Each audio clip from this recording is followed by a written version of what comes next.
হ্যাঁ কি করেন গরমের মধ্যে? কি আর করবে, দেখেন বাচ্চাকে দুধ খাওয়াইছি ভাই।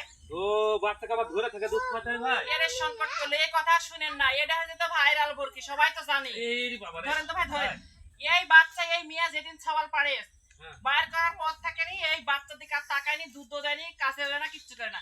একটা মিয়া আছে, একটা ছাওয়াল, দুইটা ছাওয়াল, তিনটা ছাওয়াল থুয়েতে ওই নাঙ্গের সাথে বাড়া চলে যায়। এই মেয়ে তো নাঙ্গো নাই বুঝলেন, আর এই যে কি করে ছাওয়াল লেখলেন না, সে এই জানে আর আল্লাহই জানে, বুঝতেন? এই যে এর বয়স প্রায় 1.5 মাস পার হয়ে গেল, বুঝতেন? এই 1.5 মাস থেকে কোনোদিন ওই দুধ দেয়নি, এরকম না ধরে থাকে, দুজন তিনজনে মিলে দুধ দিতে হয়, এভাবে খাওয়াইতে হয়। খাওয়া খাওয়া আল্লাহ দিয়ে তার বাঁচতে আওয়াজ বাচ্চাটা আবার মনে করেন যে ভালো আছে, একবারে খারাপ নাই তো আলহামদুলিল্লাহ, তাই না? তাহলে এটা বাচ্চাটা বড় ছোট বাচ্চা গো, কপালে যা আছে তাই। কিন্তু জি এবার কি হলো কি জি তাই বলে একবারে খারাপ না, কিন্তু স্বভাব খারাপ ভাই।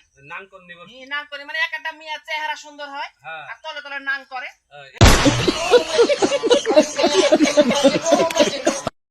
ভাতারের ভাত খাবো না মা বলগা বাবাকে, নাঙ্গের ভাতে বেগুন পুরা মজা লেগেছে, এইরকম হয়েছে।